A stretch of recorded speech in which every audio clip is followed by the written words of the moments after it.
Hello friends, welcome to अक्षर classes. आज से हम सीटी के लिए राजस्थान का ज्योग्राफी क्लासेस वन लाइनर के माध्यम से संपूर्ण ज्योग्राफी क्लासेस को या ज्योग्राफी का जो संपूर्ण सिलेबस है उसको कवर करने जा रहे हैं। तो आइए स्टार्ट करते हैं राजस्थान के सामान्य परिचय के माध्यम से। तो राजस्थान का सामान्य परिचय। राजस्थान भारत का कौन सा सबसे बड़ा राज्य है? तो क्षेत्रफल की दृष्टि से भारत का सबसे बड़ा राज्य है क्षेत्रफल की दृष्टि से। राजस्थान का कुल कितना क्षेत्रफल है? तो राजस्थान का क्षेत्रफल 3,42,239 वर्ग किलोमीटर है। राजस्थान भारत के कुल क्षेत्रफल का लगभग कितना परसेंट है? तो 10.41% हिस्सा आता है। नेक्स्ट देखते हैं राजस्थान की राजधानी क्या है? तो राजस्थान की राजधानी है जयपुर। नेक्स्ट है राजस्थान का सबसे बड़ा शहर कौन सा है? तो राजस्थान का सबसे बड़ा शहर जयपुर है। नेक्स्ट है राजस्थान राज्य का दिवस कब मनाया जाता है? तो 30 मार्च को मनाया जाता है, लेकिन वर्तमान में चैत्र शुक्ल प्रतिपदा को ये दिवस मनाया जाने लगा है। किसको? चैत्र शुक्ल प्रतिपदा। ठीक है, वर्तमान में ये जो राजस्थान दिवस है वह चैत्र शुक्ल प्रतिपदा को मनाया जाता है। राजस्थान का गठन कब हुआ था? तो राजस्थान का गठन 30 मार्च 1949 को हुआ था। नेक्स्ट देखते हैं राजस्थान का राज्य पक्षी कौन सा है? तो गोडावन। राजस्थान का राज्य वृक्ष कौन सा है? खेजड़ी। नेक्स्ट है राजस्थान का राज्य पुष्प कौन सा है? रोहिड़ा। नेक्स्ट है राजस्थान की सबसे लंबी नदी चंबल। नेक्स्ट देखते हैं अब राजस्थान की आकृति एवं विस्तार और सीमाओं के बारे में पढ़ते हैं। फर्स्ट क्वेश्चन है राजस्थान की आकृति किसके समान मानी जाती है? तो राजस्थान की आकृति विषम कोण चतुर्भुज यानी पतंगाकार है। ठीक है, नेक्स्ट क्वेश्चन है राजस्थान का अक्षांशीय विस्तार कौन सा है? अक्षांशीय विस्तार 23 डिग्री 3 मिनट उत्तरी अक्षांश से 30 डिग्री 12 मिनट उत्तरी अक्षांश तक है। यानी अक्षांश कौन से होते हैं? ये वाले। ठीक है, ये वाले अक्षांश है। तो यहाँ 23 डिग्री 30 मिनट उत्तरी अक्षांश से लेकर के कितना है? 30 डिग्री 12 मिनट उत्तरी अक्षांश। अब बात करें राजस्थान का देशांतरीय विस्तार कितना है? तो 69 डिग्री 30 मिनट पूर्वी देशांतर से 78 डिग्री 17 मिनट पूर्वी देशांतर तक, यानी 69-30 से लेकर के 78-30 तक पूर्वी विस्तार है। इसके साथ ही अपन देख लेते हैं कि इसका जो पूर्वी बिंदु उत्तरी बिंदु है वह कहाँ पर है? कोणागांव श्री गंगानगर में, श्री गंगानगर तहसील में है। पूर्वी बिंदु पूछे तो धौलपुर के अंदर सिलाण गांव, और तहसील पूछे तो राजखेड़ा तहसील है। इसी के बाद बांसवाड़ा में ये दक्षिणी बिंदु है। कौन सा दक्षिणी बिंदु पूछे तो बांसवाड़ा का बोरकोड़ा गांव कुशलगढ़ तहसील, और पश्चिमी बिंदु पूछे तो जैसलमेर में कटरा गांव सम तहसील। इसके अलावा राजस्थान की ये जो पूर्व से पश्चिम की लंबाई है वह है 869 किलोमीटर, और जो उत्तर से दक्षिण की चौड़ाई है वह कितनी है? 826 किलोमीटर है। ठीक है, नेक्स्ट क्वेश्चन के माध्यम से देख लेते हैं इनको कि राजस्थान की पूर्व से पश्चिम लंबाई की हमने बात कर ली थी 869 किलोमीटर है, जबकि उत्तर से दक्षिण की जो चौड़ाई है वह 826 किलोमीटर है। ठीक है, ये भी हमने देख लिया था कि राजस्थान का सबसे उत्तरी बिंदु कहाँ है? कोणागांव श्री गंगानगर में है। राजस्थान का सबसे दक्षिणी बिंदु बोरकुंडा गांव के अंदर है, ठीक है, बांसवाड़ा में। इसके बाद नेक्स्ट है राजस्थान का सबसे पूर्वी बिंदु है सिलाण गांव धौलपुर में। राजस्थान का सबसे पश्चिमी बिंदु कटरा गांव जैसलमेर में, ठीक है। और तहसील पूछे तो सम तहसील हमने देख ली थी, ठीक है। अब है राजस्थान का कौन सा भाग कर्क रेखा से सबसे निकटतम है, तो कर्क रेखा कहाँ से गुजरती है, हमारे दक्षिण भाग जो बांसवाड़ा और डूंगरपुर जी क्षेत्र से, ठीक है। इसके बाद राजस्थान का भौगोलिक विस्तार भारत के किस भाग में है, तो राजस्थान का भौगोलिक विस्तार भारत के उत्तर पश्चिम में है। यानी ये जो हमारा भारत है उसके यहाँ पर क्या है, राजस्थान है। तो ये कौन सी तरफ आया, उत्तर पश्चिम की तरफ, ठीक है। राजस्थान कहाँ पर आया, उत्तर पश्चिम में। आगे देखते हैं राजस्थान का भौतिक स्वरूप। नेक्स्ट टॉपिक हमारा आता है राजस्थान के भौतिक स्वरूप। राजस्थान के भौतिक स्वरूप के आधार पर कितने भागों में बांटा गया है, यानी भौतिक स्वरूप के आधार पर राजस्थान को 4 भागों में बांटा गया है, ठीक है। राजस्थान का सबसे बड़ा भौतिक प्रदेश कौन सा है, पश्चिमी मरुस्थल, ठीक है।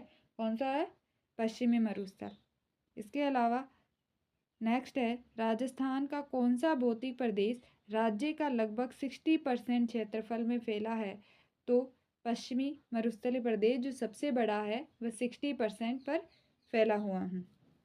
ये 4 भाग भी बता देती हूँ कौन कौन से है। तो फर्स्ट भाग है यहाँ पर पश्चिमी मरुस्थल, कौन सा है, पश्चिमी मरुस्थल, ठीक है। नेक्स्ट है पश्चिमी मरुस्थल है। सेकंड यहाँ पर है अरावली, कौन सा भाग है, अरावली है। थर्ड भाग जो है वह पूर्वी मैदानी प्रदेश हैं, कौन सा है, पूर्वी मैदानी, ठीक है, पूर्वी मैदान। और फोर्थ भाग कौन सा है, दक्षिणी पूर्वी पठार, दक्षिणी पूर्वी पठार, ठीक है। तो कौन सा है नेक्स्ट भाग, दक्षिणी पूर्वी पठार है। आगे चलते हैं। राजस्थान का सबसे प्राचीन पर्वत कौन सा है, तो अरावली पर्वत है। अरावली पर्वत राजस्थान को कितने भागों में बांटती है, तो अरावली 2 भागों में बांटती है राजस्थान को।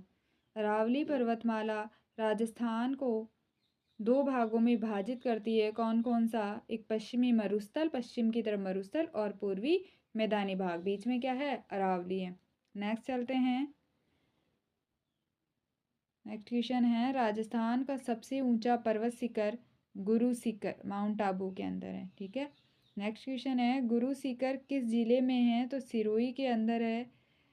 राजस्थान का सबसे बड़ा भौतिक प्रदेश हमने देख लिया, थार वाला जो मरुस्थल है, पश्चिम मरुस्थल का भाग है। इसके बाद नेक्स्ट क्वेश्चन है थार मरुस्थल को और किस नाम से जाना जाता है, तो भारतीय महान मरुस्थल के नाम से भी इसे जानते हैं। नेक्स्ट क्वेश्चन अब आता है पश्चिमी मरुस्थल। 4 भौतिक प्रदेश हमने पढ़े थे, उसमें फर्स्ट आता है हमारा कौन सा, पश्चिमी मरुस्थल, ठीक है। पश्चिमी मरुस्थल के क्वेश्चन देखते हैं अपन। राजस्थान का सबसे बड़ा भौतिक प्रदेश कौन सा है, तो पश्चिमी मरुस्थल प्रदेश सबसे बड़ा भौतिक प्रदेश है। सेकंड क्वेश्चन है पश्चिमी मरुस्थलीय प्रदेश राजस्थान के लगभग कितने क्षेत्रफल पर फैला है, तो 60% क्षेत्रफल पर फैला हुआ है। थर्ड देखते हैं पश्चिमी मरुस्थलीय प्रदेश को और किस नाम से जानते हैं, तो थार मरुस्थल को नाम से जानते हैं। नेक्स्ट क्वेश्चन है पश्चिमी मरुस्थलीय प्रदेश राजस्थान के किस भाग में है, तो पश्चिम और उत्तर पश्चिम भाग में। यानी ये जो हमारा राजस्थान है इसके इधर कहाँ पर है, यहाँ पर हमारा थार रेगिस्तान है, ठीक है। तो पश्चिम और उत्तरी पश्चिमी भाग में क्या है, थार। नेक्स्ट क्वेश्चन है पश्चिमी मरुस्थलीय प्रदेश में वर्षा की मात्रा, तो यहाँ बहुत ही कम बारिश होती है, लगभग 10 से 40 सेंटीमीटर। नेक्स्ट क्वेश्चन देखते हैं पश्चिमी मरुस्थलीय प्रदेश की प्रमुख मिट्टी कौन सी है, तो रेतीली मिट्टी। कौन सी है, रेतीली मिट्टी है। नेक्स्ट क्वेश्चन है, पश्चिमी मरुस्थलीय प्रदेश में किस प्रकार की वनस्पति पाई जाती है? तो कंटीली और झाड़ीदार वनस्पति। नेक्स्ट क्वेश्चन, पश्चिमी मरुस्थलीय प्रदेश का सबसे प्रमुख वृक्ष कौन सा है? खेजड़ी। ठीक है, इस प्रकार हम क्या कर रहे हैं, सारे जैसे पश्चिमी मरुस्थल के अंदर हमने क्या क्या देख लिया, पश्चिमी मरुस्थल का क्षेत्रफल हमने देख लिया, पश्चिमी मरुस्थल कौन सी दिशा के अंदर है, पश्चिमी मरुस्थल में बारिश देख ली हमने, वनस्पति देख ली, मिट्टी देख ली वहाँ की। इसी प्रकार हम कंप्लीट सारे टॉपिक को इसी प्रकार देखते जाएंगे। नेक्स्ट है, पश्चिमी मरुस्थलीय प्रदेश की प्रमुख स्थलाकृति क्या है? तो पश्चिमी मरुस्थल में सबसे ज़्यादा जो है बालू का स्तूप यानी रेत के टीले पाए जाते हैं। ठीक है, टीले सबसे ज़्यादा देखने को मिलते हैं। नेक्स्ट क्वेश्चन है, पश्चिमी मरुस्थलीय प्रदेश में बहने वाली प्रमुख नदी है? लूणी नदी यहाँ की प्रमुख नदी है। लूणी नदी का उद्गम कहाँ होता है? नाग पहाड़ अजमेर में। नेक्स्ट क्वेश्चन, पश्चिम मरुस्थल प्रदेश में बालू का स्तूप और लाठी सीरीज देखते हैं। पश्चिम मरुस्थल प्रदेश में प्रमुख स्थलाकृति क्या है? बालू का स्तूप जो रेत के टीले हैं वह पश्चिम मरुस्थल। बालू का स्तूप किसके प्रभाव से बनते हैं? तो हवा के अपर्दन या निक्षेपण से। जैसे ही हवा एक जगह से हवा चलती है तो जो मिट्टी के रेत के टीले होते हैं वह एक जगह से उड़ करके दूसरी जगह पर चल जाते हैं और बालू का स्तूप का निर्माण करते हैं जो अलग अलग प्रकार के होते हैं। नेक्स्ट है, राजस्थान में बालू का स्तूप सबसे अधिक कहाँ देख पाए जाते हैं? तो जैसलमेर, बाड़मेर, बीकानेर, चूरू के अंदर सबसे ज़्यादा बालू का स्तूप देखने को मिलते हैं जो कि राजस्थान के पश्चिम में पाए जाते हैं।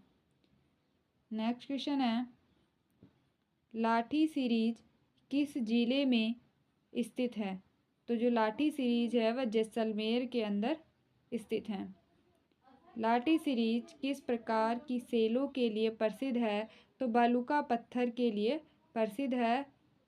नेक्स्ट क्वेश्चन, लाठी सीरीज श्रृंखला में सबसे अधिक महत्व किस कारण है?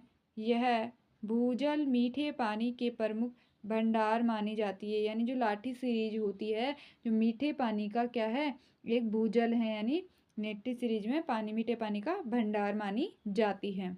आगे देखते हैं, बालू का स्तूप कितने प्रकार के होते हैं? तो मुख्यतः बालू का स्तूप दो प्रकार के होते हैं। दो प्रकार के बालू का स्तूप कौन कौन से हैं? फर्स्ट है अनुदैर्ध्य बालू का स्तूप व सेकंड है अनुप्रस्थ बालू का स्तूप। नेक्स्ट क्वेश्चन, अनुदैर्ध्य बालू का स्तूप किस दिशा में बनते हैं? तो हवा के समानांतर बनते हैं। जो अनुदैर्ध्य होते हैं वह तो हवा के समानांतर बनते हैं। ठीक है, और अनुप्रस्थ बालू का स्तूप किस दिशा में बनते हैं? तो हवा के लंबवत बनते हैं। जो अनुदैर्ध्य होते हैं वह तो हवा के समांतर और अनुप्रस्थ हवा के लंबवत बनते हैं। राजस्थान में सबसे अधिक कौन से बालू का स्तूप पाए जाते हैं? तो अनुदैर्ध्य बालू का स्तूप पाए जाते हैं। जो अनुदैर्ध्य होते हैं अर्थात जो हवा जैसे चलती है वैसे वैसे बनते, हवा की दिशा के समांतर बनने वाले। नेक्स्ट है, नेक्स्ट क्वेश्चन, राजस्थान के किस क्षेत्र में अनुप्रस्थ बालू का स्तूप मिलते हैं? तो जो भारत पाकिस्तान सीमा के निकट जो राजस्थान का पश्चिमी भाग है वहाँ पर अनुप्रस्थ बालू का स्तूप देखने को मिलते हैं। नेक्स्ट क्वेश्चन, अब नेक्स्ट है पश्चिमी मरुस्थल हमने कंप्लीट कर लिया। सेकंड हमारा आता है, सेकंड टॉपिक हमारा कौन सा आता है? सेकंड टॉपिक आता है हमारा अरावली प्रदेश। कौन सा आता है? अरावली। अरावली संबंधी क्वेश्चन देखते हैं अपन। फर्स्ट क्वेश्चन है, राजस्थान का सबसे प्राचीनतम पर्वत कौन सा है? तो वह है अरावली पर्वतमाला। सेकंड क्वेश्चन, अरावली पर्वतमाला की दिशा क्या है? तो दक्षिण पश्चिम से उत्तर पूर्व की ओर, यानी दक्षिण पश्चिम से उत्तर पूर्व की ओर अरावली की दिशा है, क्योंकि दक्षिण पश्चिम में ऊंचाई ज़्यादा है, फिर इधर जाते हैं उत्तर पूर्व की ओर तो अरावली की जो ऊंचाई है वह कम होती जाती है। थर्ड क्वेश्चन है, अरावली पर्वतमाला राजस्थान को कितने भागों में विभाजित करती है? तो अरावली पर्वतमाला हमने पहले भी देखी है कि अरावली पर्वतमाला राजस्थान को दो भागों में विभाजित करती है, एक पश्चिमी मरुस्थल और एक पूर्वी मैदानी भाग। नेक्स्ट चलते हैं। फोर्थ क्वेश्चन, अरावली पर्वतमाला राजस्थान को किन दो भागों में विभाजित करती हैं? फर्स्ट, पश्चिमी मरुस्थल प्रदेश और पूर्वी मैदानी प्रदेश में। फिफ्थ क्वेश्चन, अरावली पर्वतमाला का सर्वोच्च शिखर कौन सा है? तो कौन सा है? गुरु शिखर, जो कहाँ पर है? माउंट आबू सिरोही के अंदर। अब बात करें कि जो गुरु शिखर है उसकी ऊंचाई कितनी है? तो 1722 मीटर इस गुरु शिखर की ऊंचाई है, जो कि सबसे ऊंची चोटी है। ठीक है, नेक्स्ट देखते हैं। नेक्स्ट क्वेश्चन है, माउंट आबू किस पर्वतमाला का भाग है? तो अरावली पर्वतमाला का। किसका? अरावली का। क्वेश्चन नंबर 9, अरावली पर्वतमाला राजस्थान में विस्तार कितने जिलों में है? यानी अरावली पर्वतमाला का राजस्थान में किन जिलों में विस्तार है? तो सिरोही, उदयपुर, राजसमंद, पाली, अजमेर, जयपुर, अलवर और झुंझुनू आदि जिले आते हैं। ठीक है, आदि जिलों में अरावली का विस्तार है। क्वेश्चन नंबर 10 है, अरावली पर्वतमाला की कुल लंबाई कितनी है? तो लगभग अरावली पर्वतमाला 692 किलोमीटर लंबी है। नेक्स्ट है, अरावली पर्वतमाला का राजस्थान में विस्तार कितना है? तो 550 किलोमीटर राजस्थान में लंबी है। ठीक है, राजस्थान में विस्तार, टोटल लंबाई इसकी कितनी थी? 692 किलोमीटर। हमने देखा कि इसकी टोटल लंबाई कितनी है? कुल लंबाई है 692, लेकिन राजस्थान में पूछे तो 550 किलोमीटर इसकी लंबाई है। नेक्स्ट क्वेश्चन है, अरावली पर्वतमाला भारत की किस प्रकार की पर्वतमाला है? तो सबसे प्राचीन व वलित पर्वतमाला है। क्या है? अरावली पर्वतमाला सबसे प्राचीन और वलित पर्वतमाला है। क्वेश्चन नंबर 13 है, अरावली पर्वतमाला का दक्षिणतम सिरा कौन सा है? तो आंसर है पालनपुर, गुजरात के निकट। यानी अरावली पर्वतमाला का सबसे दक्षिणतम सिरा जो है वह पालनपुर, गुजरात से है। और क्वेश्चन नंबर 14, अरावली पर्वतमाला का उत्तरी सिरा कौन सा है? दिल्ली के निकट है। आंसर है दिल्ली के निकट, यानी दक्षिणतम सिरा कहाँ बताया? पालनपुर, गुजरात, और उत्तरी सिरा है दिल्ली, जो रायसीन हिल तक फैली हुई है। नेक्स्ट देखते हैं, आगे हैं, अरावली पर्वतीय प्रदेश राजस्थान के लगभग कितने प्रतिशत क्षेत्रफल पर फैला हुआ है? तो लगभग 9% क्षेत्रफल पर अरावली पर्वतमाला का विस्तार है राजस्थान में। नेक्स्ट क्वेश्चन है, अरावली पर्वतीय प्रदेश में राजस्थान की लगभग कितनी जनसंख्या निवास करती है? तो आंसर है लगभग 10% जनसंख्या निवास करती हैं। क्वेश्चन नंबर 3, अरावली पर्वतीय प्रदेश की सबसे ऊंची चोटी कौन सी है? तो आंसर है गुरु शिखर। तो अरावली की सबसे ऊंची चोटी गुरु शिखर है। नेक्स्ट देखते हैं। नेक्स्ट क्वेश्चन है, तो गुरु शिखर की ऊंचाई कितनी है? पहले भी हमने देख लिया, दोबारा से आ गया क्वेश्चन, 1722 मीटर। नेक्स्ट क्वेश्चन है, अरावली पर्वतीय प्रदेश में औसत वर्षा कितनी होती है? तो लगभग 50 से 90 सेंटीमीटर वर्षा होती है। क्वेश्चन नंबर 6, अरावली पर्वतीय प्रदेश में राजस्थान के लगभग कितने परसेंट वन पाए जाते हैं? तो कितने परसेंट? लगभग 70% वन जो है अरावली पर पाए जाते हैं। नेक्स्ट देखते हैं अपन अरावली के बाद इसकी चोटियाँ देखते हैं। अरावली की दक्षिणी, मध्य और उत्तरी अरावली की प्रमुख जो चोटियाँ आती है कौन कौन सी है? छोटे संबंधी फर्स्ट क्वेश्चन है, अरावली पर्वतमाला का सबसे ऊंचा भाग दक्षिणी भाग। ठीक है, तो दक्षिण अरावली क्या है, सबसे ऊंची है। इसके बाद नेक्स्ट क्वेश्चन है, दक्षिण अरावली की सबसे ऊंची चोटी गुरु सीकर है, जो 1722 मीटर जिसकी ऊंचाई है। गुरु सीकर किस जिले में स्थित है, तो सिरोही के अंदर स्थित है। नेक्स्ट क्वेश्चन है, अचलगढ़ चोटी किस अरावली क्षेत्र में स्थित है, तो उत्तर आंसर है दक्षिणी अरावली का। क्वेश्चन नंबर 5, शेर चोटी किस क्षेत्र में स्थित है, तो ये भी कहाँ है, शेर चोटी भी दक्षिणी अरावली का हिस्सा है या वहीं पर स्थित है। क्वेश्चन नंबर 6 है, दक्षिणी जो दिलवाड़ा क्षेत्र किस अरावली में भाग में स्थित है, तो दिलवाड़ा भी कहाँ है, दक्षिणी अरावली की। तो अचलगढ़, शेर, दिलवाड़ा और गुरु सीकर ये सभी कहाँ पर स्थित है, दक्षिणी अरावली के अंदर आते हैं। नेक्स्ट क्वेश्चन चलते हैं, उत्तरी अरावली का विस्तार किन जिलों में है, तो उत्तरी अरावली कहाँ पर है, आंसर है जयपुर, अलवर, सीकर और झुंझुनू में। नेक्स्ट क्वेश्चन, उत्तरी अरावली की प्रसिद्ध चोटी कौन सी है, तो उत्तरी अरावली की जो प्रसिद्ध चोटी है वह रघुनाथगढ़ है। नेक्स्ट क्वेश्चन, रघुनाथगढ़ किस चोटी किस जिले में है, तो रघुनाथगढ़ सीकर जिले में है। नेक्स्ट क्वेश्चन है, रघुनाथगढ़ चोटी की ऊंचाई कितनी है, तो आंसर है लगभग 1055 मीटर ऊंचाई। नेक्स्ट चलते हैं, अब थर्ड आता है हमारा, हमने देख लिया 2, पश्चिमी मरुस्थल देख लिया और अरावली देख लिया, अरावली की प्रमुख चोटियाँ देख ली। थर्ड आता है हमारा पूर्वी मैदानी प्रदेश। पूर्वी मैदानी प्रदेश से संबंधित फर्स्ट क्वेश्चन है हमारा, राजस्थान का पूर्वी मैदानी प्रदेश राज्य के किस भाग में स्थित है, तो पूर्वी मैदानी प्रदेश कहाँ पर है, आंसर है पूर्व व उत्तर पूर्व भाग में।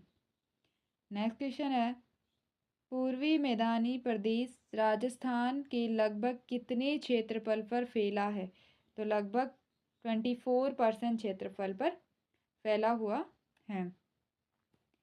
क्वेश्चन नंबर थर्ड है, पूर्वी मैदानी प्रदेश में राजस्थान की लगभग कितनी जनसंख्या निवास करती है, तो लगभग 40 से लेकर 42% तक निवास करती है।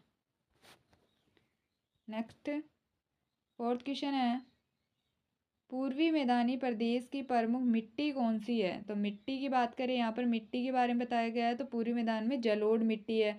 तो ऐसे ही करके हमने क्या क्या देखा कि पश्चिमी के अंदर कौन सी मिट्टी है, कौन सी वनस्पति थी, कितनी वर्षा होती है, अरावली के अंदर हमने देख लिया। इसी प्रकार हम पूर्व के अंदर पूर्वी प्रदेश में भी देख रहे हैं कि कौन सी मिट्टी यहाँ पर जलोढ़ है। ठीक है, जैसे पश्चिम में कौन सी थी, रेतीली मिट्टी थी, यहाँ पर कौन सी है, पूर्व में जलोढ़ मिट्टी है। नेक्स्ट क्वेश्चन है, पूर्वी मैदानी प्रदेश में औसत वर्षा कितनी होती है, तो लगभग 50 से 100 सेंटीमीटर औसत वर्षा देखी जाती है, होती है यहाँ पर। ठीक है, क्वेश्चन नंबर 6 है, पूर्वी मैदानी प्रदेश की प्रमुख नदियाँ कौन सी हैं, तो बनास, बाणगंगा, चंबल, काली सिंध, पार्वती और गंभीरी नदियाँ यहाँ पर प्रवाहित होती हैं। नेक्स्ट क्वेश्चन है, पूर्वी मैदानी प्रदेश की सबसे प्रमुख नदी, और बाकी नदियाँ तो प्रवाहित होती ही है, बट सबसे प्रमुख यहाँ पर किसको बताया गया है, बनास नदी को। ठीक है, नेक्स्ट क्वेश्चन है, पूर्वी मैदानी प्रदेश की प्रमुख फसल कौन सी है, तो फसल गेहूँ, सरसों, जौ, चना, बाजरा यहाँ पर मुख्य फसलें आती हैं। नेक्स्ट क्वेश्चन, पूर्वी मैदानी प्रदेश का प्रमुख व्यवसाय क्या है, तो यहाँ पर इतनी सारी फसलें उगाई जा रही है, तो जाहिर सी बात है कि यहाँ पर मुख्य व्यवसाय भी क्या होगा, कृषि होगा। ठीक है, क्वेश्चन नंबर 10 है, पूर्वी मैदानी प्रदेश में कौन सी मिट्टी सबसे अधिक उपजाऊ मानी जाती है, तो कौन सी है, जलोढ़ मिट्टी। नेक्स्ट क्वेश्चन नंबर 11, पूर्वी मैदानी प्रदेश के प्रमुख जिले कौन कौन से हैं, तो पूर्वी मैदानी प्रदेश कौन कौन सी जिलों में विस्तार बताया गया है। तो जयपुर है, अलवर है, भरतपुर, डीग, धौलपुर, दौसा, करौली, सवाई माधोपुर, टोंक आदि जिले आते हैं। क्वेश्चन नंबर 12, पूर्वी मैदानी प्रदेश किस नदी तंत्र ने सबसे अधिक उपजाऊ बनाया है। तो पूर्वी में सबसे इम्पोर्टेंट कौन सी नदी थी, बनास और चंबल, तो इन्होंने ही सबसे अधिक उपजाऊ यहाँ पर बनाया। क्वेश्चन नंबर 13 है, पूर्वी मैदानी प्रदेश में सिंचाई का प्रमुख स्रोत क्या है। तो पूर्व में सिंचाई किससे होती है, नहरें, कुएं और नलकूप। नेक्स्ट देखते हैं क्वेश्चन नंबर 15, पूर्वी मैदानी प्रदेश में किस प्रकार की वनस्पति पाई जाती हैं। तो यहाँ पर उष्ण कटिबंधीय शुष्क पतझड़ी वनस्पति, पूर्वी से याद रख लेंगे, पूर्वी पतझड़ी, ठीक है, पूर्वी में कौन सी, पतझड़ी वनस्पति। नेक्स्ट है, पूर्वी मैदानी प्रदेश में जनसंख्या घनत्व कैसा है। तो सबसे ज़्यादा जनसंख्या घनत्व था यहाँ पर, ठीक है, क्षेत्रफल कम और जनसंख्या ज़्यादा थी, तो सबसे अधिक जनसंख्या घनत्व कौन से प्रदेश का है, पूर्वी मैदानी प्रदेश का। नेक्स्ट देखते हैं, पूर्वी मैदानी प्रदेश का भूस्वरूप कैसा है।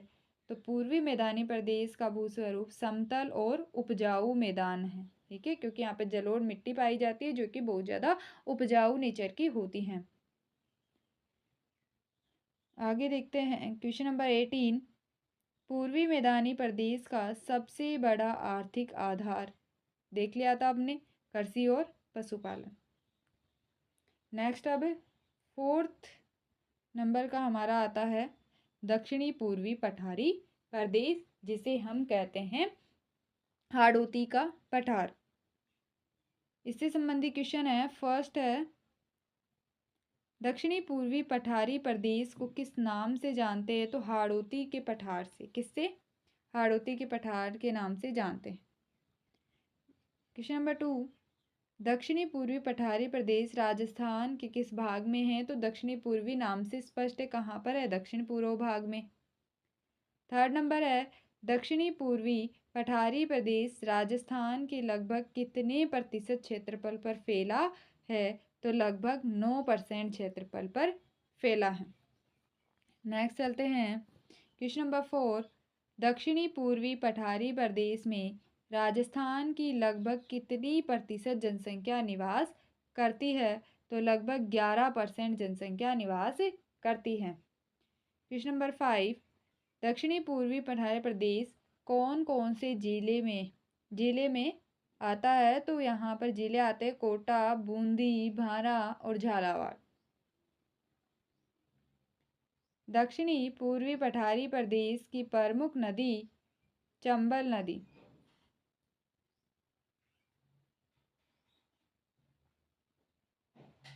नेक्स्ट है, दक्षिणी पूर्वी पठारी प्रदेश की प्रमुख मिट्टी, तो काली मिट्टी आती है। हमने देखा कि रेतीली मिट्टी किधर थी, रेतीली मिट्टी थी पश्चिम भाग में, ठीक है, जलोढ़ मिट्टी कहाँ, पूर्वी में, और यहाँ पर काली मिट्टी।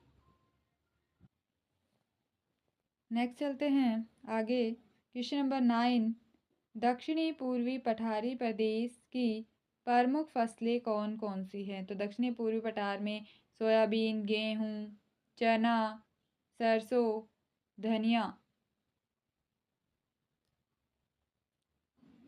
नेक्स्ट है, दक्षिणी पूर्वी पठारी प्रदेश का मुख्य व्यवसाय कृषि है, क्योंकि यहाँ भी बहुत सारी फसलें उगाई जा रही। नेक्स्ट क्वेश्चन, दक्षिणी पूर्वी पठारी प्रदेश किस नदी तंत्र से प्रभावित है। तो चंबल नदी तंत्र से। नेक्स्ट क्वेश्चन, दक्षिणी पूर्वी पठारी प्रदेश की प्रमुख प्राकृतिक वनस्पति कौन सी है। शुष्क पतझड़ी, कौन सी है, शुष्क पतझड़ी। नेक्स्ट चलते हैं, दक्षिणी पूर्वी पठारी प्रदेश का प्रमुख पठार कौन सा है। तो हाड़ौती का पठार यहाँ पर मेन या मुख्य पठार आता है। 14 नंबर क्वेश्चन, दक्षिणी पूर्वी पठारी प्रदेश का भूस्वरूप कैसा है। तो यहाँ पर पठारी शब्द से अर्थ आ रहा है कि पठार व लावा निर्मित क्षेत्र हैं। क्वेश्चन नंबर 15 है, दक्षिणी पूर्वी पठारी प्रदेश राजस्थान के 4 भौतिक प्रदेशों में प्रदेश है दक्षिणी पूर्वी पठारी प्रदेश, जो 4th नंबर या चौथा भौतिक प्रदेश है। क्वेश्चन नंबर 16, दक्षिणी पूर्वी पठारी प्रदेश में सिंचाई के प्रमुख स्रोत क्या है? तो चंबल नदी और उसकी परियोजना से यहाँ पर सिंचाई करी जाती है। नेक्स्ट है, थैंक यू। तो ये देखा हमने राजस्थान का परिचय और उसके भौतिक प्रदेश। वन लाइनर क्वेश्चन के माध्यम से हमने इन दोनों टॉपिक्स को कंप्लीट करा है। ऐसे ही और वीडियो बाकी सारे टॉपिक भी ऐसे ही देखेंगे।